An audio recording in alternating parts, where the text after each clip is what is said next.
রাতের শহরে বাইকের দাপাদাপি, বেপরোয়া বাইকের ধাক্কায় মৃত্যু এক সাফাই কর্মীর।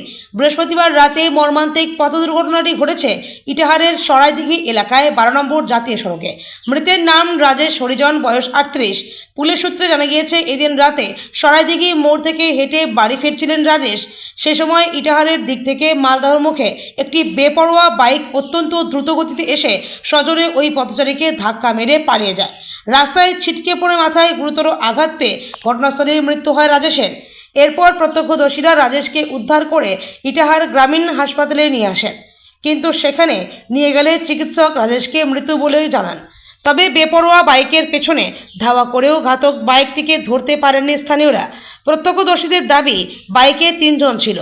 খবর পেয়ে ঘটনাস্থলে আসে ইটাহার থানার ট্রাফিক পুলিশ। এরপর রাতেই ইটাহার থানার পুলিশ দেহ ময়নাতদন্তের জন্য রায়গঞ্জ মেডিকেলের মর্গে পাঠায়। ঘটনায় শোকের ছায়া নেমেছে মৃতের পরিজনের মধ্যে। স্থানীয়রা পথ দুর্ঘটনাটি এড়াতে জাতীয় ও রাজ্য সড়কে বেপরোয়া বাইক বাহিনীর দাপাদাপি বন্ধে পুলিশ প্রশাসনকে আরও সক্রিয় হওয়ার দাবি জানিয়েছেন। দাদা, আপনার নাম?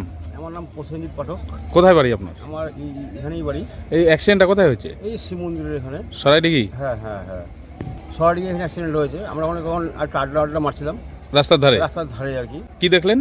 মালদার যে লাইনটা আছে ওই দিক থেকে একটা পুরো যাচ্ছে, মালদার লাইনে যাচ্ছে বাইকটা পুরো হাই স্পিডে। আচ্ছা, আর 15 গাড়ি ছিল। আর এই ছেলেটা সাইড দিয়ে বাড়ি যাচ্ছিল, হেঁটেই বাড়ি যাচ্ছিল, আর ধাক্কা মারলো। পুরো হাই স্পিডে বাইক ছিল। বাইকটাতে ছিল 3 জন। আমরা যাতায়াতেই বাইকগুলোকে ধরতে পারিনি, বাইকগুলো ভেঙে গেছে। আর তখনই একে উঠে নিয়ে আসলাম, তো ডাক্তারবাবু বললো যে নেই, ডাক্তারবাবু মারা গেছে। এর নাম কি বলছে? এর নাম হচ্ছে রাজেশ। এ সুইপারের কাজ করে। আচ্ছা, রাস্তা বলে সুইপারের কাজ করে, আরও লোকের বাড়িতেও কাজ করে। পুলিশ এসছে? পুলিশ এখন এসছে, দেখা করেছে।